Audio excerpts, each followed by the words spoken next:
Amen. So how many of y'all are here rejoicing in the Lord and saying that whether it is 2 people, 3 people, 20 people, we are still a family worshiping our God together. Amen. Now, ondarli, ippalagi, moovaragi, 10 janagi, but we are together as a family, as Rema family, worshiping the Lord together. Amen. Amen. So let's sing praises to our God and say, Nana, yogya kevaltu, yogya kevaltu. Amen.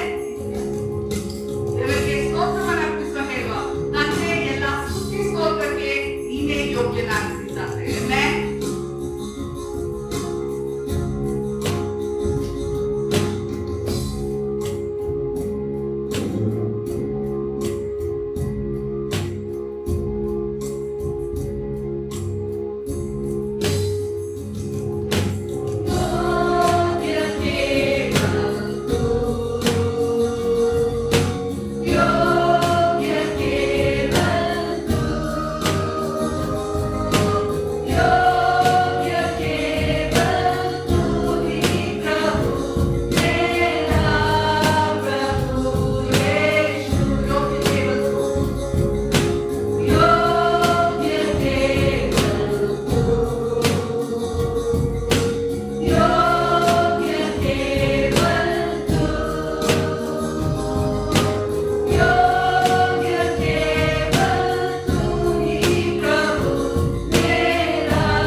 ನನ್ನ ದೇವನೇ ನನ್ನ ಯೇಸುವೆ ನಿನ್ನನ್ನೇ ಕೊಂಡಾಡುವೆ ಮೇಲಕ್ಕೆತ್ತುವೆ ಘನಪಡಿಸುವೆ ಎಂದೆಂದು ನಿನ್ನ ನಾಮವ.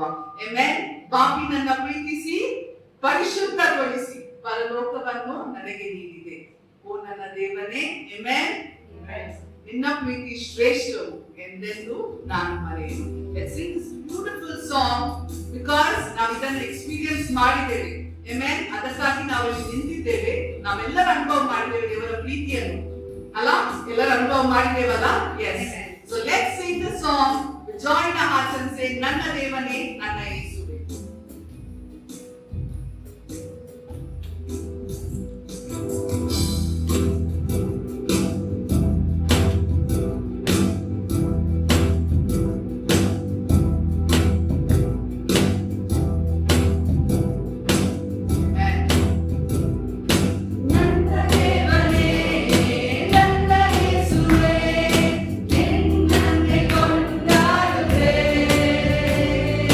Yeah.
मेरे के लिए.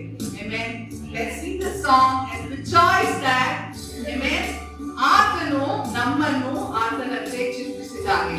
Amen. ಆತನ ಅಂಗೈಯಲ್ಲಿ ನಮ್ಮನ್ನು ಕಾದು ಕಾಪಾಡಿದ್ದಾನೆ. So let's sing the song with full of joy in our hearts and say, ಶೂನ್ಯ ಸೇವೆಕರ್ ಏನೂ ಆಗಿಲ್ಲದ ನಮ್ಮನ್ನು ಆತನು ತನ್ನ ಮಗನಾಗಿ ಮಾಡಿದ್ದಾನೆ. ಆ ಭಾಗ್ಯವು ನಮ್ಮದಾಗಿದೆ. ಅದೆಷ್ಟೊಂದು ಖುಷಿ ನಮಗಾಗಬೇಕು. Amen. From nothing to a princess, a queen, a king. Amen. So let's sing the song. शून्य से लेकर तूने मुझे.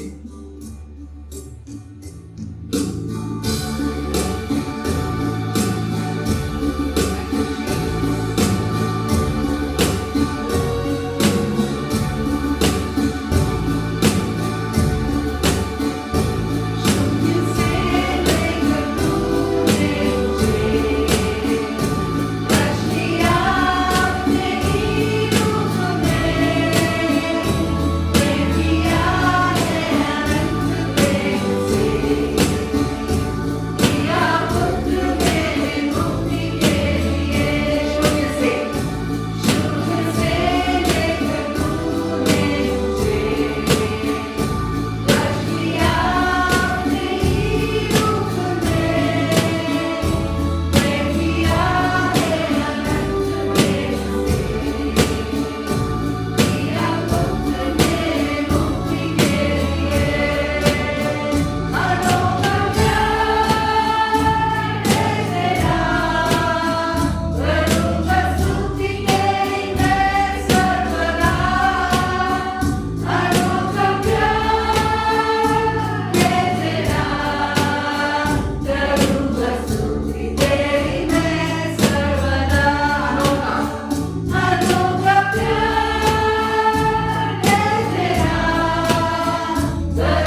Father.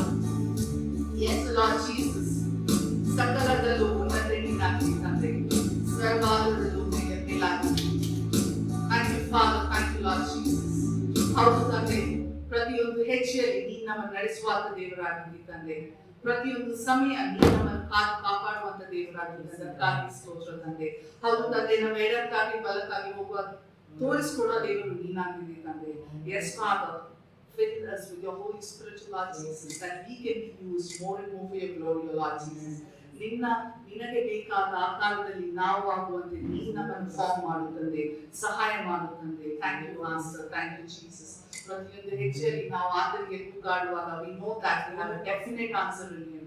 We know that God is answering up to you. So let's just thank God and say, ಹೌದು ತಂದೆ, ಸಹಾಯ ಬೇಕು ತಂದೆ, ಎಲ್ಲದರಲ್ಲೂ ನಿನ್ನ ಸಹಾಯ ಬೇಕೇ ಬೇಕು ತಂದೆ. ನನ್ನಿಂದ ಏನೂ ಸಾಧ್ಯವಿಲ್ಲ ತಂದೆ, ನನ್ನ ಕೈಗಳಿಂದ ಏನೂ ಸಾಧ್ಯವಿಲ್ಲ, ನಿನ್ನ ಕೃಪೆ ನಿನ್ನಿಂದ ಮಾತ್ರ ತಂದೆ. Thank you, Jesus. Thank you, Master.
you are not with God. Father, I commit every plan, every idea, everything that I'm doing, Lord Jesus, unto your able hands. Father, ಉದತಿ ತಂದೆ ನಿನ್ನಿಂದ ಮಾತ್ರ ಸಾಧ್ಯ ತಂದೆ ಆ ಸಹಾಯವು ನಿನ್ನಿಂದ ಬರಬೇಕು ತಂದೆ. Yes, Father, we commit, Father, our lives, our plans, our future, everything unto your able hands. Because we know, Father, when you're there, there is hope. Because you are hope, Lord Jesus. Yes, Father, let's sing this song.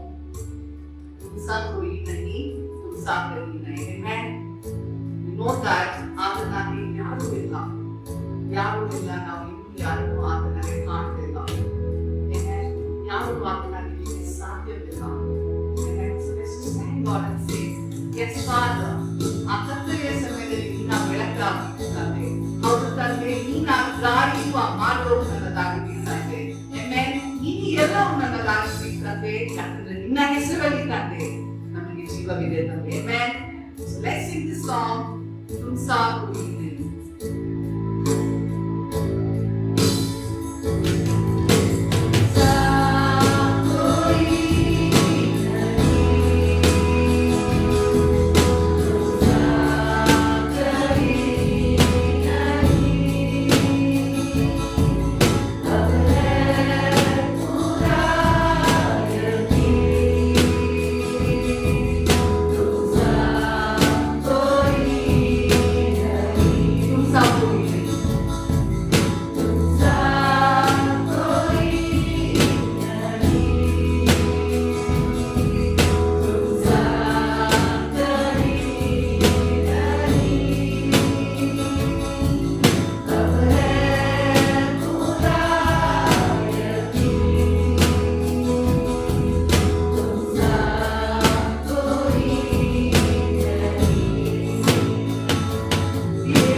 at your Heavenly Father and say that, yes, Father, love your Lord Jesus.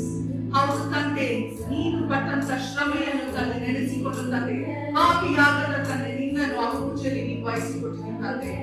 God, we thank you, Father, for that sacrifice.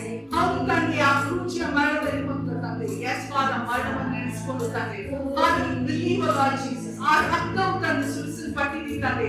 ಆ ರಕ್ತದಿಂದ ನಮಗೆ ಜಯ ಉಂಟು ತಂದೆ. ಆ ರಕ್ತದಿಂದ we have healing. The blood of Jesus on all of us. The blood of Jesus on our healing.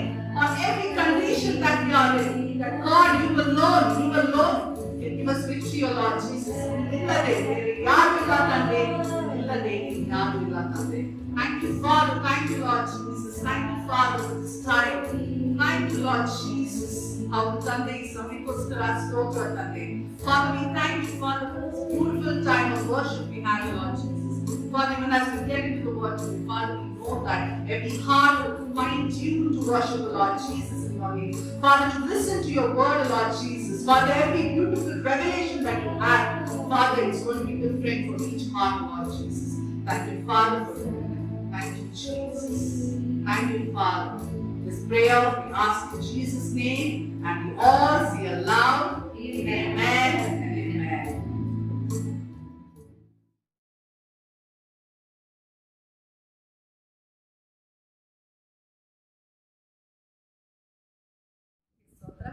Once again, it's so beautiful to just be in person to worship. Nichvagi, I really enjoyed after, that blessings. ಆ ಒಟ್ಟಿಗೆ ದೇವರ ಮಕ್ಕಳು ಆರಾಧನೆ ಮಾಡುವಾಗ ಆ ಇರುವ ಒಂದು ಅನುಭವವೇ ಬೇರೆ. It's so beautiful. I really enjoyed it. And let's get into the word. ವಾಕ್ಯ ಭಾಗಕ್ಕೆ ಹೋಗುವ. ಇವತ್ತು ನಾವು ನೋಡಲಿಕ್ಕಿರುವ ಒಂದು ವಾಕ್ಯ ಭಾಗ ಅದು Joshua chapter 1 verse 1 to 8. ಯೆಹೋಶುವ 1ನೇ ಸಂಧಿ 1ರಿಂದ 8ನೇ ವಚನ. We basically see here that the Christian life is a successful life. ಕ್ರಿಸ್ತಿಯ ಜೀವಿತ ಅದು ಒಂದು ಸಕ್ಸಸ್ಫುಲ್ ಜೀವಿತ ಅಂತ ನಾವು ಇಲ್ಲಿ ನೋಡ್ತೇವೆ. ಬೇರೆ ಇಲ್ಲಿ ನಾವು ವಾಕ್ಯ ಭಾಗ ಅದನ್ನು ಮತ್ತೆ ಓದುವ. ನಾನು ವಚನ ಹೇಳಿದಾಗ ಆಗ ನಾವು ಓದುವ. ಆದರೆ ಎಲ್ಲರೂ ನಿಮ್ಮ ಬೈಬಲ್ ಕೈಯಲ್ಲಿ ತೆಗೆದಿಡಿ. ಜಾಶುವ ಚಾಪ್ಟರ್ 1 1 to 8 ಇವತ್ತು ನಾವು ಧ್ಯಾನಿಸಲಿಕ್ಕಿದ್ದೇವೆ. ಅದ್ರ ಮೊದಲು ನಾವು 2ನೇ ತಿಮೋತಿ 3ನೇ ಸಂಧಿ 16 ಮತ್ತು 17ನೇ ವಚನ ಏನು ಹೇಳ್ತದೆ ನೋಡುವ. ಇಲ್ಲಿ ಪೌಲ ಹೀಗೆ ಹೇಳ್ತಾನೆ, all scripture is given by inspiration of God, both the Old and New Testament, and is profitable for doctrine, for reproof, for correction, for instruction in righteousness. ಯಾರಾದ್ರೂ ಕನ್ನಡದಲ್ಲಿ ಅದನ್ನು ಓದಬಹುದಾ? ಬೇಗ 2 ತಿಮೋತಿ 3:16. 3:16.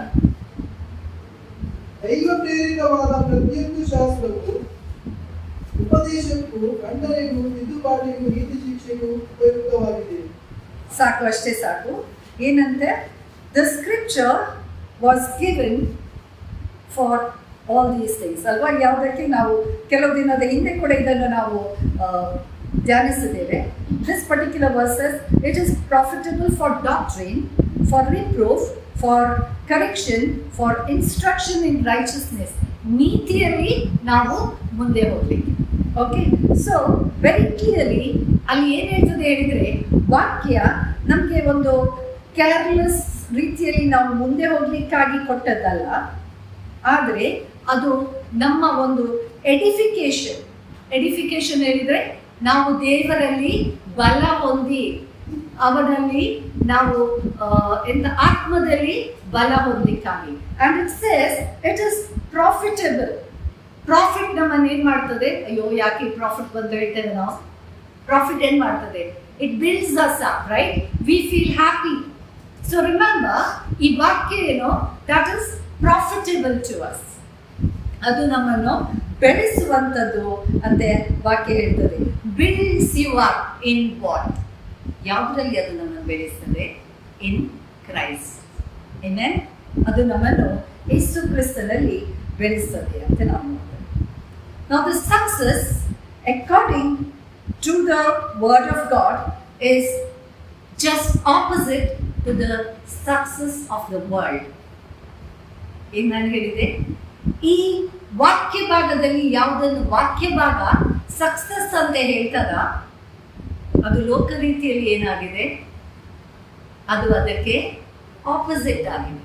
ಲೋಕ ಯಾವುದನ್ನು ಸಕ್ಸಸ್ ಅಂತ ನೋಡ್ತದ, ಅದನ್ನು ನಾವೇನ್ ಮಾಡ್ತೇವೆ, ಸಕ್ಸಸ್ ಅಂತ ನೋಡುವುದಿಲ್ಲ ಅಲ್ವಾ. ನಾವು ಬೈಬಲ್ ಅಧ್ಯಯನ ಮಾಡಿದಾದ್ರೆ, when we go through the Bible, we will see that many of the heroes of the Bible or heroines in the Bible leaders, Bible heroes, Bible heroines, ಅವರ ಜೀವನ ನೀವು ನೋಡೋದಾದ್ರೆ ಈ ಲೋಕ ರೀತಿಯಲ್ಲಿ they were failures. ಏನು, ಈ ಲೋಕದ ರೀತಿಯಲ್ಲಿ they had nothing much. ಒಂದು ವೇಳೆ ಲೋಕ ಅವರನ್ನು ನೋಡಿ ಏನು ಹೇಳ್ಬೋದಿತ್ತು, ಈ ಲೋಕದ ಸ್ಟ್ಯಾಂಡರ್ಡ್ ಅಲ್ಲಿ they were failures, but they were successful according to God's standard. ಯಾವ ಸ್ಟ್ಯಾಂಡರ್ಡ್ ಅಲ್ಲಿ ಅವರು ಸಕ್ಸಸ್ಫುಲ್ ಆಗಿದ್ರು? God's standard. I want one of you to open the Bibles to Hebrews chapter 11. ಇಬ್ರಿಯ 11ನೇ ಸಂಧಿ 36ರಿಂದ 39, just 36 to 39. I want one of you to read it loud and clear in English and one in Kannada. ಇಬ್ರಿಯ 11:36ರಿಂದ 39. And others had trial of cruel mockings and scourgings, yeah, miracle of bonds and imprisonment. They were stoned, they were sawn asunder, were tempted, were slain with the sword, they wandered about in sheepskins and goatskins, being destitute, tempted, tormented, of whom the world was not worthy. They wandered in deserts and in mountains and in dens and caves of the earth. Okay, ಕನ್ನಡದಲ್ಲಿ ಯಾರಾದ್ರು? ಹೊರಡೆಯ ಬಿಟ್ಟು ಬೇಡಿ ಸೆರೆಮನೆ ಇವುಗಳನ್ನು ಅನುಭವಿಸಿದನು. ಕೆಲವರನ್ನು ಜನರು ಕಲ್ಲೆಸೆದುಕೊಂಡರು, ಕೆಲವರನ್ನು ಗರಗಸದಿಂದ ಕೊಯ್ದುಕೊಂಡರು. ದೇವದ್ರೋಹಿಗಳಾಗಿ ಪ್ರಾಣವನ್ನು ಉಳಿಸಿಕೊಳ್ಳಿರೆಂದು ಕೆಲವರನ್ನು ಪ್ರೇರೇಪಿಸಿದನು. ಕೆಲವರನ್ನು ಕತ್ತಿಯಿಂದ ಕೊಂದನು. ಕೆಲವರು ಕೊರತೆ, ಹಿಂಸೆ, ಬಾಧೆಗಳನ್ನು ಅನುಭವಿಸಲಾಗಿದ್ದು ಕುರಿಮೇಕೆಗಳ ಚರ್ಮಗಳನ್ನು ಉಟ್ಟುಕೊಂಡವರಾಗಿ ತಿರುಗಾಡಿದರು. ಇಂಥವರಿಗೆ ಈ ಲೋಕವು ಯೋಗ್ಯ ಸ್ಥಳವಲ್ಲ. ಅವರು ತಮ್ಮ ದೇಶದ ಕಾಡು ಬೆಟ್ಟ ಗುಣಿಗಳಲ್ಲಿ ಅಲೆಯುವರಾಗಿದ್ದರು. Amen. ಇಲ್ಲಿ ಏನು ಹೇಳ್ತದೆ? Still others we know in the Old and New Testament, heroes and heroines of faith, what they had trials of mocking and scourging, yes, and of chains and imprisonment, but they were successful. ಎಷ್ಟೋ ಜನರು ಏನು ಮಾಡಿದ್ರಂತೆ, ಅವರನ್ನು ಹೀಯಾಳಿಸಿದ್ರು, ಅವರಿಗೆ ಬೇಕಾಬಿಟ್ಟಿ ಮಾತಾಡಿದ್ರು, ಅವರಿಗೆ ಬೇಡಿಗಳನ್ನು ಹಾಕಿದ್ರು, ಅವರನ್ನು ಸೆರೆಮನೆಗೆ ಹಾಕಿದ್ರು, ಬಟ್ ದೇ ವರ್ ಸಕ್ಸಸ್ಫುಲ್. ಅವರೇನಾಗಿದ್ರು, ಅವರು ಮತ್ತೆ ಕೂಡ ದೇವರ ಒಂದು ರೀತಿಯಲ್ಲಿ ನೋಡುವಾಗ ಅವರೇನಾಗಿದ್ರು, ದೇ ವರ್ ಸಕ್ಸಸ್ಫುಲ್. ಅಲ್ಲಿ ಮತ್ತೆ ನಾವು ಓದಿದೆವು, they were stoned, they were sawn in two, they were tempted, were slain with the sword, they wandered about in sheepskin and goatskin, being destitute, afflicted, tormented, but they were successful. ಏನಾಗಿದ್ರಂತೆ ಅವರು, ಅವರಿಗೆ ಕಲ್ಲೆಸೆದು ಅವರನ್ನು ಕೊಂದರು, ಅವರನ್ನು 2 ಭಾಗ ಸೀಳು ಮಾಡಿದರು, ಅವರಿಗೆ ಎಲ್ಲ ರೀತಿಯಲ್ಲಿ ಏನಾಯಿತು, ಶೋಧನೆ ಉಂಟಾಗಿತ್ತು, ಅವರನ್ನು ಕತ್ತಿಯಿಂದ ಕೊಂದರು. ಅವರು ಆ ಒಂದು ಶೀಪ್ ಸ್ಕಿನ್ ಮತ್ತು ಗೋಟ್ ಸ್ಕಿನ್ ಅಂದರೆ ಆ ಕುರಿಯ ಒಂದು ತೊಗಟೆ, ಅದನ್ನು ಚರ್ಮವನ್ನು ಧರಿಸಿಕೊಂಡು ಏನೂ ಇಲ್ಲದ ಒಂದು ನಿರ್ಗತಿಕರ ಹಾಗೆ ಅವರು ತೊಂದರೆಗೆ ಒಳಗಾದರು, ಹಿಂಸೆಗೆ ಒಳಗಾದರು, but they were successful. And then it also says they wandered in the deserts and mountains, in dens and caves of the earth, but they were successful. ಅವರೇನಂತೆ ಅಲೆಮಾರಿಗಳಾಗಿ ಅವರು ಎಲ್ಲೆಲ್ಲಿ ಅಲೆದಾಡಿದ್ರು, ಅವರು ಅಡವಿಯಲ್ಲಿ ಅಲೆದಾಡಿದರು, ಮರುಭೂಮಿಯಲ್ಲಿ ಅಲೆದಾಡಿದರು, ಗೊತ್ತು ಗುರಿ ಇಲ್ಲದೆ ಅಲೆದಾಡಿದರು.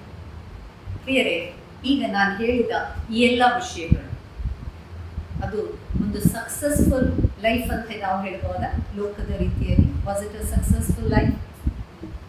ಎಸ್, ಬಿಲ್ಕುಲ್ ಇಲ್ಲ. But all these heroes and heroines of faith went through that and they were successful. ಅವರು ನಿಜವಾಗಿ ಅವರು ಸಕ್ಸಸ್ಫುಲ್ ಆದರು ಅಂತ ನಾವು ನೋಡ್ತೇವೆ. ನಾವು one thing we see that ಈ ಎಲ್ಲ ವಿಷಯಗಳನ್ನು ಅವರು ಅನುಭವ ಮಾಡಿದ್ರು ಕೂಡ ಅವರು ಏನನ್ನು ಕಾಪಾಡಿಕೊಂಡ್ರಂತೆ? They kept their good testimony of faith. That is very important in a Christian life. They kept their testimony of faith. And we also see that, and in these things, having obtained a good testimony through faith, did not receive the promise. ಅದರಲ್ಲಿ ಬರ್ತಿದೆಯಾ? ಮುಂದೆ ನೋಡಿ ಅಲ್ಲಿ. ಒಳ್ಳೆಯ ಹೆಸರನ್ನು ಸಂಪಾದಿಸಿಕೊಂಡಿದ್ದರು. ವಾಗ್ದಾನದ ಫಲವನ್ನು ಗುರುತಿಸಿದರು. ಅವರು ಒಳ್ಳೆ ಹೆಸರನ್ನೇನಂತೆ ಸಂಪಾದಿಸಿದ್ರು. They got the promise, but they got a testimony of good faith, but they did not receive the promise. A little confusing. They got, they obtained a testimony of faith, but they did not receive the promise. In other words, even though they remained faithful to God, they did not receive the promise, but they were successful in His eyes. ಅವರು ಏನ್ ಮಾಡಿದ್ರು? ದೇವರಿಗೆ ವಿಧೇಯರಾಗಿ ಅವರು ಇದ್ರು. ಆದರೂ ಕೂಡ ಏನಾಯ್ತಂತೆ? ವಾಗ್ದಾನ ಅವರಿಗೆ ಸಿಕ್ಲಿಲ್ಲ. ಆದರೆ ದೇವರ ಕಣ್ಣಲ್ಲಿ ದೇವರವರನ್ನು ಹೇಗೆ ನೋಡಿದ್ರು? God saw them as successful in faith. What about Moses? Can we say that? Moshe ಬಗ್ಗೆ ಹೇಳ್ಬೋದಾ? Was he successful in his faith? Yes or no? Yes. Did he receive the promise? But how did God see him? Did God still see him as successful? Yes. He still brought his people out of Egypt. Amen. ಅಲ್ಲಿ ನಾವು ನೋಡ್ತೇವೆ that does not necessarily mean that, ಕೆಲವು ಸರ್ತಿ ನಾವು ನೆನೆಸ್ತೇವೆ ಬರೀ ನಾನು ಇತ್ತೀಚೆಗೆ ಒಬ್ಬರ ಹತ್ರ ಮಾತಾಡುವಾಗ ಅವರು ಹೇಳಿದ್ರು, ಹಣ ಇರಬಾರ್ದು. ಹಣ ಇದ್ರೆ ಏನಾಗ್ತದಂತೆ? ಅದೇ ಮನುಷ್ಯನನ್ನು ದೇವರಿಂದ ದೂರ ಮಾಡ್ತದೆ. ನಿಜವಾಗಿ ಹಣ ಮನುಷ್ಯನನ್ನು ದೇವರಿಂದ ದೂರ ಮಾಡ್ತದ? ಎಷ್ಟು ಜನ ನೀವು ಅದನ್ನು ನಂಬ್ತೀರಿ? ಇಲ್ಲಲ್ಲ. ಏನ್ ದೂರ ಮಾಡೋದು? The love of money. Not the money, but the love of money. So it does not necessarily mean that Christians who have accumulated great wealth are not in the will of God. Yes or no? ಹಣ ಗಳಿಸಿದ್ರೆ ಅವರು ದೇವರ ಇದರಲ್ಲಿ ಇಲ್ಲ ಅಂತ ಹೇಳಲಿಕ್ಕೆ ಸಾಧ್ಯ ಇಲ್ಲ. ಯಾಕೆ ಹೇಳಿದ್ರೆ we know that Abraham was one of the wealthiest men of his day. ಅಲ್ವಾ? ಅಬ್ರಹಾಂ ಏನಾಗಿದ್ದ? ಅವನಷ್ಟು ಒಂದು ರಿಚ್ ಮ್ಯಾನ್ ಆಗಿನ ಕಾಲದಲ್ಲಿ ಯಾರಿರಲಿಲ್ಲ. ದೇವರು ಅವನನ್ನು ಎಷ್ಟೋ ಹೆಚ್ಚಾಗಿ ಪ್ರೀತಿಸಿದ್ರು. ಒಂದು ವೇಳೆ ಹಣ ಇದ್ದವರು ದೇವರಿಂದ ದೂರ ಹೋಗುದಂತೆ ಇದ್ರೆ ಅವನು ಖಂಡಿತ ದೇವರ ಹತ್ರ ಇರ್ತಿರ್ಲಿಲ್ಲ. ಆದರೆ ದೇವರು ಅವನ ಹತ್ರ ಎಲ್ಲವನ್ನು ಶೇರ್ ಮಾಡಿದ್ದು ಮಾತ್ರವಲ್ಲ, ದೇವರು ಅವನ ಮೂಲಕ ಎಷ್ಟೋ ಅದ್ಭುತ ಕಾರ್ಯಗಳನ್ನು ಮಾಡಿದ್ರು. ಅವನ ಮೂಲಕ ಒಂದು ಜನಾಂಗವನ್ನೇ ದೇವರು ಏನ್ ಮಾಡಿದ್ರು? ಸಿದ್ಧಪಡಿಸಿದ್ರು. And we see that David and Job also enjoyed great wealth. Yes or no? ಒಂದು ಕುರ್ಬನನ್ನು ದೇವರು ಏನ್ ಮಾಡಿದ್ರು? ಅವನನ್ನು ದೇವರು ಎಷ್ಟೋ ದೊಡ್ಡ ಒಂದು ರಾಜನನ್ನಾಗಿ ಮಾಡಿದ್ರು. ಯೋಬ ಎಲ್ಲವನ್ನು ಕಳ್ಕೊಂಡ, ಆದರೆ ಮತ್ತು ಅದಕ್ಕಿಂತ ಎಷ್ಟೋ ಹೆಚ್ಚು ಅವನು ಮತ್ತೆ ಗಳಿಸಿಕೊಂಡ. Double portion of everything. As you study the Bible, you will see that God has entrusted a comparative few of His children with the wealth of this world. ಈ ಲೋಕದಲ್ಲಿ ನಾವು ನೋಡ್ತೇವೆ, ದೇವರು ತನ್ನ ಕೆಲವು ಮಕ್ಕಳಿಗೆ ಎಷ್ಟೋ ಒಂದು ಐಶ್ವರ್ಯವನ್ನು ಕೊಟ್ಟು ಈ ಲೋಕದಲ್ಲಿ ನಡೆಸ್ತಾರೆ. ಇವತ್ತು ನಾವು ಯಾರ ಬಗ್ಗೆ ನೋಡ್ಲಿಕ್ಕಿದ್ದೇವೆ? We are going to see about Joshua. ಇಲ್ಲಿ ಜಾಶುವಾ 1-8 ನಾವು ಓದುವಾಗ ಅಲ್ಲಿ 4 conditions we will see that. First 3ನೇ ವಚನದಲ್ಲಿ It speaks about prosperity. ಐಶ್ವರ್ಯ ಅಲ್ಲಿ ಮಾತಾಡ್ತದೆ. ಅಲ್ಲಿ ಏನು ಹೇಳ್ತಾರೆ ದೇವರು? Every place that the sole of your foot will tread upon, I have given it to you. ನೀನು ನಿನ್ನ ಪಾದ ಎಲ್ಲಿ ಇಡ್ತೀಯ ಆ ಸ್ಥಳವನ್ನೇನು ನಾನು ನಿನಗೆ ಕೊಟ್ಟಿದ್ದೇನೆ. That was one of the promise in verse 3. Verse 5, he says a promise of victory in the battle. No man shall be able to stand before you all the days of your life. ನಿನ್ನ ಜೀವಮಾನ ಕಾಲವೆಲ್ಲ ನಿನ್ನ ಮುಂದೆ ಯಾರೊಬ್ಬ ನಿಲ್ಲನು ಎಂಬುದನ್ನು. ಅಂದ್ರೆ ಏನು? God is promising him that wherever you go, whatever battles that you fight, you will win that. Amen? ಯಾವುದೇ ನೀನು ಒಂದು ಬ್ಯಾಟಲ್ ನೀನು ಹೋಗುವುದಾದ್ರೆ, ಒಂದು ಯುದ್ಧಕ್ಕೆ ಹೋಗುವುದಾದ್ರೆ, ನೀನು ಯುದ್ಧವನ್ನು ಖಂಡಿತವಾಗಿ ಗೆದ್ದು ಬರ್ತೀವಿ. And then in verse 8, God speaks about success. He says that he would be successful in all that God commanded him to do. ನಾನು ನಿನಗೆ ಹೇಳಿದ ಎಲ್ಲ ವಿಷಯಗಳಲ್ಲಿ ನೀನೇನ್ ಮಾಡ್ತಿ? You will be successful. 8ನೇ ವಚನ ಏನು ಹೇಳ್ತದೆ? You will be, ಎಲ್ಲ ವಿಷಯದಲ್ಲಿ you will be successful. ಕನ್ನಡದಲ್ಲಿ ಏನು ಹೇಳ್ತದೆ? ಜಯಭರಿತನಾಗಿ ನೀನು ಇರ್ತಿ.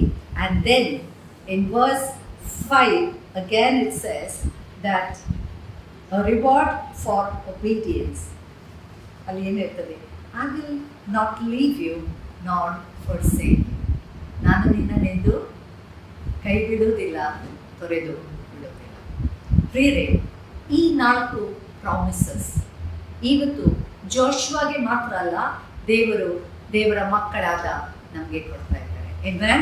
How many of you believe that we walk with these promises today? Wherever you are today, if you meditate on this word, and if you really tell God, whatever you have said there, I know you're going to do it in my life. You're going to prosper me.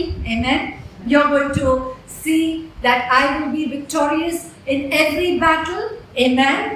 You will make sure that I will have good success, and also you will give me a reward for obedience. Remember one thing: obedience to God is more important than any sacrifice. ದೇವರಿಗೆ ವಿಧೇಯತೆ ಏನಂತೆ? ನಿನ್ನ ಎಲ್ಲ ಯಾವುದೇ ಒಂದು ನಿನ್ನ ಸ್ಯಾಕ್ರಿಫೈಸ್ಗಿಂತ ಅದು ಎಷ್ಟೋ ಮುಖ್ಯವಾದದ್ದು ಅಂತ ವಾಕ್ಯ ಹೇಳ್ತದೆ.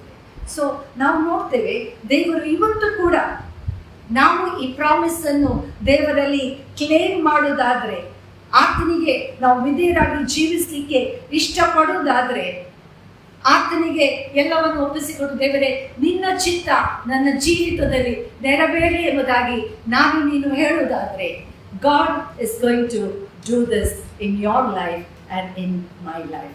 He will choose to bless you spiritually. Maybe the success will follow you. Maybe ಈ ಲೋಕದ ರೀತಿಯಲ್ಲಿ ಒಂದು ವೇಳೆ ಎಷ್ಟು ವೆಲ್ತ್ ನೀನು ನೋಡ್ಲಿಕ್ಕಿಲ್ಲ, because most of us we think ಈ ಲೋಕದ ರೀತಿಯಲ್ಲಿ ನಾನು ಹಣ ಇದ್ರೆ ಅದು ದೊಡ್ಡ. ನೋ, ಲೋಕದ ರೀತಿಯಲ್ಲಿ ನಿಮಗೆ ತುಂಬ ಹಣ ಇರ್ಬೋದು, but if you don't have God with you, that means nothing. That means nothing. ಒಂದು ನಿಮಿಷದಲ್ಲಿ 1 second is enough for God to take away everything you have. Everything you have. ನಾವು ಯಾವುದ್ರ ಮೇಲೆ ನಾವು ಭರವಸೆ ಬಿಟ್ಟು, ಇದು ನನ್ನ ಸೆಕ್ಯೂರಿಟಿ, ಇದು ನನಗೆ ಸೆಕ್ಯೂರಿಟಿ ಅಂತ ನಾನು ಭರವಸೆ ಇಡ್ತೇನೆ, ಒಂದು ಕ್ಷಣದಲ್ಲಿ ಅದನ್ನೆಲ್ಲ ನಾನು ಕಂಡುಕೊಳ್ಳಿಕ್ಕೆ ಸಾಧ್ಯ. ಆದರೆ ವಾಕ್ಯ ಯಾವಾಗಲೂ ಹೇಳಿದಾಗೆ, ಮೊದಲು ದೇವರ ರಾಜ್ಯಕ್ಕಾಗಿಯೂ ನೀತಿಗಾಗಿಯೂ ತವಕ ಪಡಿ, ಆಗ ಉಳಿದದ್ದು ಎಲ್ಲವೂ, ಎಲ್ಲ ಹೇಳಿ, ಎಲ್ಲವೂ, all. What is that all that you looking for? ಎಲ್ಲವೂ God is going to give you. ಪ್ರಿಯರೇ, when he says ಎಲ್ಲವೂ, ಅದರಲ್ಲಿ ಏನುಂಟು? is going to supply your needs. ನಿನ್ನ ಅಗತ್ಯತೆಗಳನ್ನು ಪೂರೈಸುವ ದೇವರು ಆತನಾಗಿದ್ದಾನೆ. ಫಿಲಿಪಿಯ 4:19 ಏನು ಹೇಳ್ತದೆ? I think we all know it, where it says that my God shall supply all your needs according to his riches in glory by Christ Jesus. ನಿನ್ನೆಲ್ಲ ಕೊರತೆಯನ್ನು ಯಾರು ನೀಗಿಸ್ತಾನೆ? ಅವ್ರು ನೀಗಿಸ್ತಾರಾ? ಇವರು ನೀಗಿಸ್ತಾರಾ? ಪಾಸ್ಟರ್ ನೀಗಿಸ್ತಾರಾ? ಫ್ರೆಂಡ್ ನೀಗಿಸ್ತಾರಾ? God is going to supply all your needs. He may use some of these people. ದೇವರು ಈ ಜನರನ್ನು ಉಪಯೋಗ ಮಾಡಬಹುದು, but unless god puts it in their heart, nobody will move. Amen. So ನಿನ್ನ ಕೊರತೆಯನ್ನು ನೀಗಿಸುವಾತನು ದೇವರು. ಅಷ್ಟು ಮಾತ್ರವಲ್ಲ, ಮಲಾಕ್ಯ 3:10 ನಾವು ಹೀಗೆ ಓದ್ತೇವೆ, He will open the windows of heaven and pour out for you such blessings that there will be no room enough to receive it. ಮಲಾಕ್ಯ 3:10 ಹೇಳ್ತದೆ, ಆತನೇನಂತೆ? ಆಕಾಶದ ದ್ವಾರಗಳನ್ನೇ ತಿರಿದು ಹಿಡಿಯಲಾರದಷ್ಟು ಸುಬರವನ್ನು ನಿನ್ನ ಮೇಲೆ ಸುರಿಸಲಿಕ್ಕೆ ಆತನು ಶಕ್ತ. ಹಿಡಿಯಲಾರದಷ್ಟು, more than you could even ask or imagine. ಇನ್ನು ಮತ್ತೆ ನಾವು ನೋಡ್ತೇವೆ, he is going to bless you with not just spiritual, he is also going to bless you with material needs, because the word of God very clearly also says that give and it will be given back to you. Good measure, ಏನು ಹೇಳ್ತದೆ? Pressed down, shaken together, running over, will be put into your bosom. For with the same measure that you use, it will be measured back to you. ಲೂಕ 6:38 ನಾವು ಅದನ್ನು ನೋಡ್ತೇವೆ. ಏನು ಹೇಳ್ತದೆ? Give and it will be given back to you. ಕೊಡಿರಿ, ಆಗ ನಿಮಗೂ ಏನಂತೆ? ಕೊಡಲ್ಪಡುವುದು. ಹೇಗೆ? ಜಡಿದು ಅಲ್ಲಾಡಿಸಿ ಹೊರ ಸೂಸುವಷ್ಟು.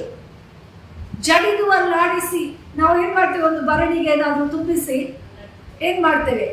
ಅದರಲ್ಲಿ ಇನ್ನೂ ಕೂಡ ತುಂಬಿಸ್ಲಿಕ್ಕೆ ಪ್ಯಾಕೆಟ್ ಅಲ್ಲಿ ಉಂಟು, ಭರಣಿ ಫುಲ್ ಕಾಣ್ತದೆ, ಏನ್ ಮಾಡ್ತೇವೆ? We shake it, right? And God says that ಆ ರೀತಿಯಾಗಿ ನಮಗೆ ದೇವರು ಕೊಡ್ತಾರೆ. ನಿಮಗೆ ಸಿಕ್ಕಿದೆ, ಮತ್ತೆ He is going to shake you and then fill you again. Okay? But let us not only wait for that blessing. That will follow when you follow Him. ನಾವು ಕೆಲವು ಸರ್ತಿ ಏನ್ ಮಾಡ್ತೇವೆ? ಓ, ದೇವರ ವಾಕ್ಯ ಹೇಳ್ತದೆ ಜಡಿದು ಅಲ್ಲಾಡಿಸಿ ಕೊಡ್ತಾ ಇದ್ದಾರೆ, ನನಗೆ ಅದು ಮಾತ್ರ ಬೇಕು. Go after Him.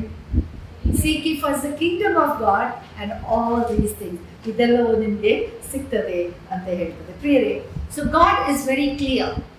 His promises to us are very clear. If you put Him first, if you make God first in your life, He will supply all your need. ಆತನನ್ನು ನೀನು ಮೊದಲನೇದು ಮಾಡಿದ್ರೆ ಅವನು ನಿನ್ನ ಎಲ್ಲ ಕೊರತೆಯನ್ನು ಏನ್ ಮಾಡ್ತಾನಂತೆ? ಆತನು ನೀಗಿಸ್ತಾನೆ. ಯಾಕೆಂದ್ರೆ ವಾಕ್ಯ ಮತ್ತಾಯ 6:19-24 ಹೀಗೆ ಹೇಳ್ತದೆ. Very clearly it says here that, do not lay up your treasures in this earth, but rather lay up treasures in heaven, where neither moth nor rust destroy, and where thieves do not break in and steal. Because where your treasure is, there your heart will also be. ಅಲ್ಲಿ ಏನು ಹೇಳ್ತಾ ಉಂಟು? ನೀವು ಎಲ್ಲಿ ನಿಮ್ಮ treasure ಇಡಬೇಡಿ, ನಿಮ್ಮ ಸಂಪತ್ತು ಆಸ್ತಿ ಎಲ್ಲಿ ಇಡಬೇಡಿ, ಲೋಕದಲ್ಲಿ ಇಡಬೇಡಿ. ಒಂದು ದಿನ ಏನಾಗ್ತದೆ? ಇದು ಏನಾಗ್ತದೆ? ನುಸಿ ಹಿಡಿದು ಅದು ಹಾಳಾಗಿ ಹೋಗ್ತದೆ, ಕೆಟ್ಟ ಹೋಗ್ತದೆ ಅಂತ ಹೇಳ್ತದೆ. ಆದ್ರೆ ನಿಮ್ಮ ಆಸ್ತಿ ಎಲ್ಲಿಡಿ ಹೇಳ್ತದೆ? ಪರಲೋಕದಲ್ಲಿಡಿ. ಅಲ್ಲಿ ಏನಂತೆ? ಅದು ಏನಾಗುದಿಲ್ಲ ಹೇಳಿತು, ಅದು ಕೆಟ್ಟು ಹೋಗುದಿಲ್ಲ. ಕಳ್ಳವರು ಅಲ್ಲಿ ಬಂದು ಅದನ್ನು ಕಳ್ಳತನ ಕೂಡ ಮಾಡಲಿಕ್ಕೆ ಆಗುವುದಿಲ್ಲ. And that is going to remain there permanently. ಪ್ರಿಯರೇ, that is what God wants us to do. ಇಲ್ಲಿ ನಾವು ನೋಡ್ತೇವೆ, ಜೋಶುವಾಗೆ ದೇವರು ಆ ಯೋರ್ದನ್ ಹೊಳೆ ದಾಟಿ ಅವನು ಕಾನಾನ್ ದೇಶಕ್ಕೆ ಹೋಗುವ ಮೊದಲು ಅವನಿಗೆ ಈ ಒಂದು ಪ್ರಾಮಿಸ್ ದೇವರು ಕೊಡ್ತಾ ಇದ್ದಾರೆ. Where is he right now? In the wilderness. ಅವನೆಲ್ಲಿದ್ದಾನೆ ಈಗ? ಅಡವಿಯಲ್ಲಿದ್ದಾನೆ, right? He has to pass Jordan, and where he will reach? He will reach Canaan. ಕಾನಾನ್ ದೇಶಕ್ಕೆ ಅವನು ಹೋಗ್ತಾನೆ, ಆದರೆ ಅವನು ಈಗ ಎಲ್ಲಿದ್ದಾನೆ? ಆ ಅಡವಿಯಲ್ಲಿದ್ದಾನೆ. He has to cross that to reach his Canaan. Here, when it speaks of Canaan, Canaan does not represent heaven, but it represents a victorious Christian life, living in the will of God. ರೋಮಾಪುರ 12:1-2 ಏನು ಹೇಳ್ತದೆ ನೋಡಿ. ಕಾನಾನ್ ಇಲ್ಲಿ ಏನನ್ನು ಸೂಚಿಸ್ತದೆ? ಅದು ಪರಲೋಕವನ್ನು ಸೂಚಿಸ್ತಾ ಇಲ್ಲ, ಕ್ರಿಸ್ತಿಯ ಒಂದು ಜಯಭರಿತ ಜೀವಿತದ ಬಗ್ಗೆ ಇಲ್ಲಿ ಸೂಚಿಸ್ತಾ ಉಂಟು. ರೋಮಾಪುರ 12:1-2 ಏನು ಹೇಳ್ತದೆ ನೋಡಿ. What does it say? Can someone please read it? Therefore, I urge you, brethren, Yes. by the mercies of God, to present your bodies a living and holy sacrifice, acceptable to God, Yes. which is your spiritual service of worship. And do not be conformed to this world, but be transformed by the renewing of your mind, so that you may prove what the will of God is, that which is good and acceptable and perfect. Amen. So, when you go to your Canaan, ನೀನು ಆ Canaan ದೇಶಕ್ಕೆ ದೇವರು ನಿನ್ನನ್ನು ಆತನ ಚಿತ್ತದಲ್ಲಿ ಇದ್ರೆ ಮಾತ್ರ ದೇವರು ಅಲ್ಲಿ ತಕೊಂಡು ಹೋಗ್ತಾರೆ. And then we just read ರೋಮಾಪುರ 12:1-2 ಏನು ಹೇಳಿತು? ಡು ನಾಟ್ ಬಿ ಕಾನ್ಫಾರ್ಮ್ಡ್, ಅವ್ರ ಈ ಲೋಕಕ್ಕೆ ನೀವೇನಾಗಿರ್ಬೇಡಿ ಹೇಳ್ತದೆ. ಓದಿಯಲ್ಲಿ ಕನ್ನಡದಲ್ಲಿ 1-2. ಆದ್ದರಿಂದ ಸಹೋದರರೇ, ಹಾ. ದೇವರ ಕನಿಕರವು ನಿಮ್ಮೊಂದಿಗೆ ತಂದು ನಿಮ್ಮನ್ನು ಬೇಡಿಕೊಳ್ಳುವುದೇನೆಂದರೆ, ನೀವು ನಿಮ್ಮ ದೇಹಗಳನ್ನು ದೇವರಿಗೆ ಮೀಸಲಾಗಿ ಮೆಚ್ಚುಗೆಯಾಗಿ ಇರುವ ಸಜೀವ ಯಜ್ಞವಾಗಿ ಅರ್ಪಿಸಿರಿ. ನಿಮ್ಮ ದೇಹಗಳನ್ನು ದೇವರಿಗೆ ಮೀಸಲಾಗಿರುವ ಸಜೀವ ಯಜ್ಞವಾಗಿ, your body, that is what you have to give your body holy and acceptable to him. ಮುಂದೆ ಓದಿ. ಮೆಚ್ಚುಗೆಯಾಗಿಯೂ ಇರುವ ಸಜೀವ ಯಜ್ಞವಾಗಿ ಅರ್ಪಿಸಿರಿ. Yes. ಇದೇ ನಿಮ್ಮ ವಿವೇಕಪೂರ್ವಕವಾದ ಆರಾಧನೆಯು. ಇಹಲೋಕದ ನಡವಳಿಕೆಯನ್ನು ಅನುಸರಿಸದೆ ನೂತನ ಮನಸ್ಸನ್ನು ಹೊಂದಿಕೊಂಡು ಪರಲೋಕ ಭಾವದವರಾಗಿ, ಹಾಗಾದರೆ ದೇವರ ಚಿತ್ತಾನುಸಾರವಾದುದು ಅಂದರೆ ಉತ್ತಮವಾಗಲು, ಮೆಚ್ಚುಗೆಯಾಗಲು, ದೋಷವಿಲ್ಲದು ಯಾವುದೆಂದು ವಿವೇಚಿಸಿ ತಿಳಿದುಕೊಳ್ಳುವಿರಿ. Amen. ಇನ್ನು ಆತನ ಚಿತ್ತಕ್ಕೆ ನಾವು ಒಳಗಾದಾಗ ಮಾತ್ರ, what is his will for your life? ಯಾವುದು ಸರಿ, ಯಾವುದು ಹೊಸತು, ನೂತನವಾದದ್ದು, what is beautiful, he is going to show that to you. But ಅದಕ್ಕೆ ಕಂಡೀಷನ್ ಏನು? ಏನು ಕಂಡೀಷನ್? ಯಾವುದಕ್ಕೆ ನಾವು ವಿಧೇಯರಾಗಬೇಕು? ಆತನ ಚಿತ್ತಕ್ಕೆ ವಿಧೇಯರಾದಾಗ. ಪ್ರಿಯರೇ, ನಮ್ಮ ಕಾನಾನ್, ನಾವು if we have to reach our Canaan, all of us have a Canaan. ಆದರೆ ಆ ಕಾನಾನ್ ರೀಚ್ ಆಗುವ ಮೊದಲು there is a Jordan that you need to cross. ಆ ಕಾನಾನ್ ನೀನು ಹೋಗುವ ಮೊದಲು ಒಂದು ಯೋರ್ದಾನ್ ಹೊಳೆ ನೀವೇನು ಮಾಡಬೇಕು? ನೀನು ದಾಟಬೇಕು. ಆ ಯೋರ್ದಾನ್ ಹೊಳೆ ನೀನು ದಾಟಿದಾಗ ಮಾತ್ರ ಆ ಜಯಭರಿತ ಜೀವಿತಕ್ಕೆ ನೀನು ಕಾಲಿಡ್ತಿ. ಈಗ ನೀನು ಸೋತ ಒಂದು ಪರಿಸ್ಥಿತಿಯಲ್ಲಿ ಇರ್ಬೋದು, ಆ ವಿಲ್ಡರ್ನೆಸ್ ಅಲ್ಲಿ ಒಂದು ಡಿಫೀಟ್ ಅಲ್ಲಿ ನೀನಿರ್ಬೋದು, ಒಂದು ಸೋತ ಅನುಭವದಲ್ಲಿ ನೀನಿರ್ಬೋದು. You might be in the defeat where a carnal Christian still dwells there. You know, they are happy because what is that? The worldly things are still there. But God is calling you to come out of there, get into His will. And as He led the children, He wants to lead you. But are you murmuring? And are you going round and round and round and round in Kadesh Barnea just as they did for 40 years? ಆ 11 ದಿನದ ಆ journey ಅವ್ರು ಎಷ್ಟು ದಿನ ತಗೊಂಡ್ರಂತೆ? 40 ವರ್ಷ. ಯಾಕೆ? ಅವ್ರು ಅಲ್ಲಿಯೇ ತಿರುಗಿದ್ರು, ಗುಣಗುಟ್ಟುತ್ತಾ ಅಲ್ಲಿಯೇ ತಿರುಗಿದ್ರು. ಪ್ರಿಯರೇ, ಇವತ್ತು ನಾವೇನು ಮಾಡ್ತಾ ಇದ್ದೇವೆ? ನಾವು ಇನ್ನೂ ಕೂಡ ಆ ಕಾದೇಶ್ ಬಾರ್ನಿಯಾದಲ್ಲಿ ನಾವು ಕಾನಾನ್ ನೋಡ್ತಾ ಇದ್ದೇವೆ. ನಮ್ಮ ಎದುರಲ್ಲಿ ಯೋರ್ದಾನ್ ಉಂಟು, ಆದರೆ ನಾವು ಆ ಯೋರ್ದಾನ್ ಹೊಳೆ ದಾಟಿ ಆಚೆ ಹೋಗಿ ಆ ಜಯಭರಿತ ಜೀವಿತ ಜೀವಿಸೋದಕ್ಕೆ ಬದಲಾಗಿ ನಾವು ಇಲ್ಲಿ ಏನು ಮಾಡ್ತಾ ಇದ್ದೇವೆ? ಮತ್ತೆ ಸುತ್ತುತ್ತಾ we are just lost in the ways of this world. Are we still there? God is calling us to cross our Canaan. ಆ ಒಂದು cross the Jordan river to reach ಆ ಕಾನಾನ್ ದೇಶಕ್ಕೆ ಹೋಗ್ಲಿಕ್ಕಾಗಿ ದೇವರು ಏನು ಹೇಳ್ತಾ ಇದ್ದಾರೆ, ನಮಗೆ ಕರೀತಾ ಇದ್ದಾರೆ. And God is telling us, cross the Jordan, arise, go over this Jordan. ಜೋಶುವಾಗೆ ವರ್ಸ್ 2 ಅಲ್ಲಿ ದೇವರು ಅದನ್ನು ಹೇಳಿದ್ರು. 2ನೇ ವಚನ, ಜೋಶುವ 1:2 ವಚನದಲ್ಲಿ god is telling Joshua that cross your Jordan, arise, go over this Jordan. God gave Canaan to Israel, but they had to cross over the Jordan and take it by faith. ಅವ್ರು ಏನು ಮಾಡಬೇಕು? ನಂಬಿಕೆಯಲ್ಲಿ ಆ ಯೋರ್ದನ್ ಹೊಳೆಯನ್ನು ದಾಟಿ ನಂಬಿಕೆಯಲ್ಲಿ ಅದನ್ನೇನು ಮಾಡಬೇಕು? ತಗೊಳ್ಬೇಕು. Okay, that was what he had asked. They had to possess their possession. ಅವರಿಗೆ ದೇವರು ಏನನ್ನು ಕೊಟ್ಟಿದ್ದಾರ ಅದನ್ನು ಅವ್ರು ಏನು ಮಾಡಬೇಕು? ನಂಬಿಕೆಯಿಂದ ಅವರು ತಗೊಳ್ಬೇಕು. ಪ್ರಿಯರೇ, you should understand that true spiritual success lies in crossing your Jordan in faith. ನಾವೊಂದು ವಿಷಯ ಅರ್ಥ ಮಾಡಿಕೊಳ್ಬೇಕೇನು ಹೇಳಿದರೆ, ನಿಜವಾಗಿ ನಾನು ಒಂದು ದೇವರಲ್ಲಿ ಜಯಭರಿತ ಜೀವಿಸಲಿಕ್ಕೆ ಇಷ್ಟಪಡೋದಾದರೆ ನಾನೇನು ಮಾಡಬೇಕು? ಆ ಯೋರ್ದನನ್ನು ನಾನು ದಾಟಬೇಕು.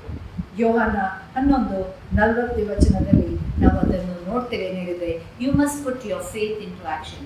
ನಿನ್ನ ನಂಬಿಕೆ ಮಾತ್ರ ಅಲ್ಲ, ಆ ನಂಬಿಕೆ ಏನಾಗಬೇಕು?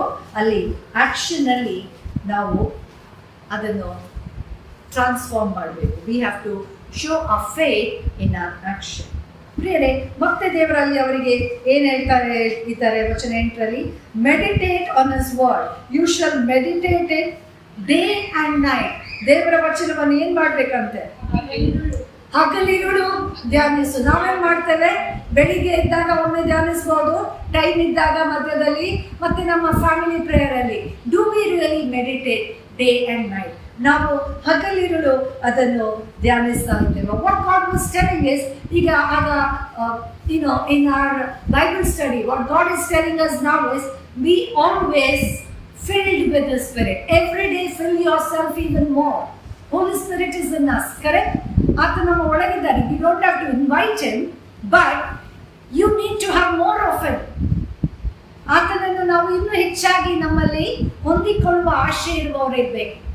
So every day as you meditate on his word, you will get more and more of his spirit infilling. ಏನಾಗ್ತದೆ? ನಿನ್ನಲ್ಲಿ ಆತನ ಆ ಒಂದು ಆತ್ಮನ ಒಂದು ಅಭಿಷೇಕ ಹೆಚ್ಚುತ್ತದೆ. He will fill your heart, he will fill your mind, he will fill your body, he will fill your all. Amen. ಆತನು ನಿನ್ನ ಎಲ್ಲವನ್ನು ಆವರಿಸುವಾತನಾಗಿದ್ದಾನೆ. And then he says meditate on it. ನೀವೊಂದು ದನವನ್ನು ನೋಡಿದ್ದೀರಾ? ಅದು ಆಕಳು, ರೂಮಿನೇಟಿಂಗ್ ಆನಿಮಲ್ಸ್ ಅಂತ ನಾವು ಹೇಳ್ತೀವಿ. ಅದಕ್ಕೆ ಕನ್ನಡದಲ್ಲಿ ಏನು ಹೇಳ್ತಾರೆ ಐ ಡೋಂಟ್ ನೋ. ರೂಮಿನೇಟಿಂಗ್ ಆನಿಮಲ್ಸ್ ಅದೇನು ಮಾಡ್ತದೆ? ಅದು ತಿಂದ ಮೇಲೆ ಮತ್ತೆ ಏನು ಮಾಡ್ತದೆ? ಅದನ್ನು ಹೊಟ್ಟೆಯಿಂದ ತಂದು ಅದನ್ನು ಮತ್ತೆ ಜಗಿತಾ, ಕನ್ನಡದಲ್ಲಿ ಏನು ಹೇಳ್ತಾರೆ? ನೆಲುಕು ಹಾಕುವ ಪ್ರಾಣಿಗಳು, ರೈಟ್? ಅದು ಒಳಗಿದೆ, ಮತ್ತೆ ಅದನ್ನು ತಂದು ಏನು ಮಾಡ್ತದೆ? ಪುನಃ ಅದನ್ನು ಜಗಿತದೆ. ದೇವರ ವಾಕ್ಯ ನಾವು ಹಾಗೆ ಮಾಡಬೇಕು. ಅದು ನಮ್ಮ ಒಳಗೆ ಹೋಗಿದೆ, ನಾವೇನು ಮಾಡಬೇಕು? ಅದನ್ನು ಮತ್ತೆ ತಂದು we have to, yes correct ಅಚ್ಚು, we need to do that. ಈ ಶೋವಾಗಿ ಆ್ಯಕ್ಷನ್ ಒಟ್ಟಿಗೆ ತೋರಿಸ್ತಾ ಇದ್ದಾರೆ ಹೇಗೆ ಮೆಲುಕು ಹಾಕುವುದನ್ನು. We need to actually chew it. ನಾವು ಎಷ್ಟು ಅದನ್ನು ಚೂ ಮಾಡ್ತೇವಾ, ಅದರ deeper meaning we will go more deeper into it. Praise God. ನಾವು ಇನ್ನೂ ಏನಾಗ್ತೇವೆ? ಅದರಲ್ಲಿ ಡೀಪ್ ಆಗಿ ನಾವು ಒಳಗೆ ಹೋಗ್ತೇವೆ. So to be a successful Christian, we need to fill our mind with God's word and meditate on it. ಬರೀ ದೇವರ ವಾಕ್ಯ ತುಂಬಿಸುವುದು ಮಾತ್ರ ಅಲ್ಲ, ಅದನ್ನು ಧ್ಯಾನಿಸು ಅಂತ ಹೇಳ್ತಾರೆ. ಮತ್ತೇನು ಹೇಳ್ತಾರೆ? Apply God's word. ಅಂದ್ರೆ ವಾಕ್ಯ ಅಲ್ಲಿ ಏನು ಹೇಳ್ತದೆ? 8ನೇ ವಚನದಲ್ಲಿ, that you may observe to do according to all that is written therein. ಅದರಲ್ಲಿ ಏನೆಲ್ಲ ಬರ್ತಿದೆಯಾ ಆ ಪ್ರತಿಯೊಂದು ವಿಷಯ ಏನು ಮಾಡಬೇಕು? ನೀನು ಅದನ್ನು ಕೈಕೊಂಡು ನಡೆಯಬೇಕು ಅಂತ ಹೇಳ್ತದೆ. ನಾವು ನೋಡ್ತೇವೆ, ಸೌಲನು, ಅರಸನಾದ ಸೌಲ ದೇವರಿಗೆ ಅವಿಧೇಯನಾದಾಗ ಸಮುವೇಲ ಅವನ ಹತ್ರ ಬರ್ತಾನೆ. ಸಮುವೇಲ ಬಂದು ಅವನಿಗೆ ಏನು ಹೇಳ್ತದೆ? ಅಲ್ಲಿ 1ನೇ ಸಮುವೇಲ 15ನೇ ವಚನ 15ನೇ ಸಂಧಿ 22ನೇ ವಚನ. 1 Samuel chapter 15 verse 22, there, when King Saul disobeyed God, several came and told him, behold, to obey is better than sacrifice. ವಿಧೇಯತೆ ನಿನ್ನ ಎಲ್ಲ ಯಜ್ಞಗಿಂತ ಕೂಡ ಅದು ಪ್ರಾಮುಖ್ಯವಾದದ್ದು. To be a successful Christian, you must fill your time with deeds to obey God's word. Do all. We are most of the time, we speak the word of God, we are sayers, we tell the word of God, but we are not doers. We need to be doers of the word of God. ವಾಕ್ಯವನ್ನು ನಾವು ಹೇಳ್ತೇವೆ, ಆದರೆ ಇಲ್ಲಿ ದೇವರು ಅವನಿಗೆ ಏನು ಹೇಳ್ತಾ ಇದ್ದಾರೆ? ಕಾರ್ಯರೂಪವಾಗಿ ವಾಕ್ಯವನ್ನು ನಾವು ನೆರವೇರಿಸುವವರಾಗಬೇಕು. Are we fulfilling the word of God in our life? ನಾವು ಕಾರ್ಯರೂಪವಾಗಿ ಅದನ್ನು ಮಾಡ್ತಾ ಇದ್ದೇವಾ? ಅದನ್ನು ನಾವು ನೋಡಬೇಕು. ಯಾಕಂದರೆ Christian life is not just reading the word, not just meditating the word, it is living the word. ಬರೀ ನಾವು ವಾಕ್ಯ ಓದುವುದಲ್ಲ, ವಾಕ್ಯ ಧ್ಯಾನಿಸುವುದಲ್ಲ, ವಾಕ್ಯವನ್ನು ಜೀವಿಸುವುದೇ ಜಯಭರಿತ ಕ್ರಿಸ್ತಿಯ ಜೀವಿತವಾಗಿದೆ. So we need to apply God's word in order to grow in grace and knowledge of our Lord and Savior Jesus Christ. ನಾವು ದೇವರ ವಾಕ್ಯವನ್ನು ನಮ್ಮ ಜೀವಿತದಲ್ಲಿ ಅನುಸರಿಸಿದರೆ ಮಾತ್ರ ನಾವು ದೇವರ ಕೃಪೆಯಲ್ಲಿ ಮತ್ತು ದೇವರ ಆ ಒಂದು ನಾಲೆಜಲ್ಲಿ, ಆ ದೇವರ ಒಂದು ವಾಕ್ಯದಲ್ಲಿ ಬೆಳೆದು ಆತನ ಕೃಪೆಗೆ ಪಾತ್ರರಾಗಲಿಕ್ಕೆ ಸಾಧ್ಯ. So we need to understand that to be a spiritual success, you need to meet God's fourfold condition. ದೇವರು 4 ವಿಷಯ ಇಲ್ಲಿ ಹೇಳಿದ್ದನ್ನು ನಾವೇನು ಮಾಡಬೇಕು? ನೆರವೇರಿಸಬೇಕು. As you live your life for Christ day by day, remember to claim the fruit of the Spirit. ನಾವು ಯಾವಾಗ ನಾವು ದೇವರಿಗೆ ನಮ್ಮನ್ನು ಒಪ್ಪಿಸಿಕೊಂಡು ಜೀವಿಸ್ತೇವ, ಮುಖ್ಯವಾಗಿ ಅಲ್ಲಿ ದೇವರಾತ್ಮನ ಆ ಒಂದು ಫಲಗಳನ್ನು ನಾವು ಕೇಳ್ಕೊಳ್ಬೇಕು. ನಮ್ಮಲ್ಲಿ ವಾಕ್ಯ ಇರ್ಬೋದು, ನಾವು ವಾಕ್ಯ ಧ್ಯಾನಿಸ್ಬೋದು, ಕಾರ್ಯ ಮಾಡ್ಬೋದು, ಆದರೆ ನಿಜವಾಗಿ ಆ ದೇವರಾತ್ಮನ ಫಲ ನಮ್ಮಲ್ಲಿ ಇಲ್ಲದಿದ್ದರೆ ಅದು ಕೂಡ ಪ್ರಯೋಜನ ಇಲ್ಲ. That's very important. And we need, which are the fruit of the Spirit? It is love. When you have love, it is manifested through joy, peace, long-suffering, kindness, goodness, faithfulness, gentleness, and self-control. If we live in the Spirit, let us also walk in the Spirit. Galatia 5:22 ವಚನದಲ್ಲಿ ಇದನ್ನು ನಾವು ಕನ್ನಡದಲ್ಲಿ ಓದುವನ. I want this because Englishally, the fruit of the Spirit is love, joy, peace, long-suffering, kindness, goodness, faithfulness, gentleness, and self-control. If we live in the Spirit, let us also walk in the Spirit. ಕನ್ನಡದಲ್ಲಿ ಓದ್ತೀರಾ please? ದೇವರಾತ್ಮನಿಂದ ಉಂಟಾದ ಫಲವೇನೆಂದರೆ ಪ್ರೀತಿ, ಸಂತೋಷ, ಸಮಾಧಾನ, ದೀರ್ಘಶಾಂತಿ, ದಯೆ, ಉಪಕಾರ, ನಂಬಿಕೆ, ಸಾಧುತ್ವ, ಕ್ಷಮೆ, ದಮೆ ಇಂಥವುಗಳೇ. ಏನು? ಪ್ರೀತಿ ಮತ್ತೆ ಸಂತೋಷ, ಸಮಾಧಾನ, ದೀರ್ಘಶಾಂತಿ, ದಯೆ ಮತ್ತು ಉಪಕಾರ, ನಂಬಿಕೆ, ಸಾಧುತ್ವ, ಕ್ಷಮೆ. So these are the fruits of the Spirit. So remember one thing, if you and I really want to see the blessings of God, to live the life that is His plan for your life. One thing, His plan is better than any plan that you and I can make. ಆತನ plants ನಮ್ಮ ಜೀವಿತದಲ್ಲಿ ನಾವು ಮಾಡುವ ಎಲ್ಲ ಪ್ಲಾನ್ಸ್ಗಿಂತ ಏನಾಗಿದೆ? ಉನ್ನತವಾದ plan. ಪ್ರಿಯರೇ, May god really bless this verse, and as we meditate, I want you to go home and meditate in this verse, and as we meditate, I pray that ನೀವು ಈ ವಾಕ್ಯವನ್ನು ಮನೆಗೆ ಹೋಗಿ ಧ್ಯಾನಿಸುವಾಗ ಕೂಡ ದೇವರಾತ್ಮನ ಸಹಾಯ ನಿಮ್ಮೊಂದಿಗಿದ್ದು ನಿಜವಾಗಿ ಆ ಜಯಭರಿತ ಜೀವಿತ ನೀವು ಜೀವಿಸುವುದಾದರೆ ವಾಕ್ಯವನ್ನು ನಾವು ಓದಬೇಕು, ವಾಕ್ಯವನ್ನು ಧ್ಯಾನಿಸಬೇಕು, ವಾಕ್ಯವನ್ನು ನಾವು ಕೈಗೊಂಡು ನಡೆಯಬೇಕು, ವಾಕ್ಯಕ್ಕೆ ವಿಧೇಯರಾಗಿ ಆ ದೇವರಾತ್ಮನ ಫಲಗಳಲ್ಲಿ ನಾವು ಮುಂದೆ ಹೋಗಬೇಕು. Nothing can stop you from experiencing a victorious life. Let us just pray. ನಾವು ಪ್ರಾರ್ಥನೆ ಮಾಡುವ. ಎಲ್ಲರೂ ನಾವು ಎದ್ದು ನಿಲ್ಲುವ. ತಂದೆಯಾದ ದೇವರೇ, ಈ ವಾಕ್ಯಕ್ಕಾಗಿ ಸ್ತೋತ್ರ. ಈ ದಿನದಲ್ಲಿ ಸ್ವಾಮಿ ವಾಕ್ಯದ ಮೂಲಕ ನಮ್ಮನ್ನು ಬಲಪಡಿಸಿದಿ.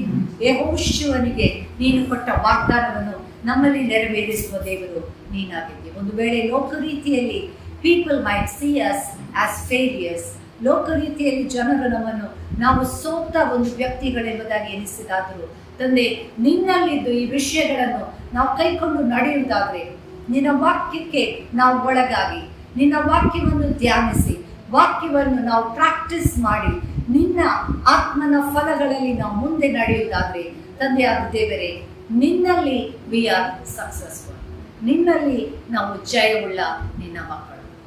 ಪ್ರಿಯರು, ಇಲ್ಲಿದ್ದ ಒಂದೊಂದು ಪ್ರಿಯರನ್ನು ಸ್ವಾಮಿ ಈ ಸಮಯದಲ್ಲಿ ನಿನ್ನ ಕೈಗೆ ಒಪ್ಪಿಸಿಕೊಟ್ಟು, ಇದನ್ನು ವೀಕ್ಷಿಸುವ ಪ್ರತಿಯೊಬ್ಬರನ್ನು ನಿನ್ನ ಕೈಗೆ ಒಪ್ಪಿಸಿಕೊಟ್ಟು ತಂದೆ, ಯಾವುದೇ ಒಂದು ವಿಷಯದಲ್ಲಿ ಅವರು ಈ ದಿನ ಲೋಕದ ರೀತಿಯಲ್ಲಿ ಸೋತು ಹೋದ ಪರಿಸ್ಥಿತಿಯಲ್ಲಿ ಇದ್ದರೂ ಕೂಡ ಅವರು ನಿನಗೆ ವಿಧೇಯರಾದಾಗ ನಿನ್ನಲ್ಲಿ ಆ ಜಯಭರಿತ ಜೀವಿತಕ್ಕೆ ಅವರನ್ನು ನೀನು ಸಿದ್ಧ ಮಾಡುವ ನಿನ್ನ ಕೃಪೆಗೆ ಅವರನ್ನು ಸೆರೆ ಸ್ವಾಮಿ. ಅವರು ನಿನ್ನನ್ನು ಕಂಡುಕೊಂಡು ನಿನ್ನಲ್ಲಿರುವ ಆ ಜಯಭರಿತ ಜೀವಿತವನ್ನು ಕಂಡುಕೊಂಡು ನಿನ್ನಲ್ಲಿ ಮುಂದೆ ಸಾಗಿ ಸ್ವಾಮಿ, ಕಡೆಯದಾಗಿ ನಿನ್ನಿಂದ ಬಲೆ ನಂಬಿಗಸ್ತನಾದ ಒಳ್ಳೆಯ ಆಳು ಹಿಂದೆ ನಿನ್ನ ದನಿಯ ಸೌಭಾಗ್ಯದಲ್ಲಿ ಸೇರು ಎಂಬುದನ್ನ ಸ್ವರ ಕೇಳುವ ಕೃಪೆಗೆ ಅವರನ್ನು ನಡೆಸು. ಹಾಗೆ ನೀನು ಮಾಡುವುದಕ್ಕಾಗಿ ಸ್ತೋತ್ರ. ಈ ಪ್ರಾರ್ಥನೆಯನ್ನು ಯೇಸುವಿನ ಹೆಸರಿನಲ್ಲಿ ಬೇಡಿಕೊಂಡಿದ್ದೇವೆ ಪ್ರೀತಿಯುಳ್ಳ ತಂದೆಯಾದ ದೇವರೇ.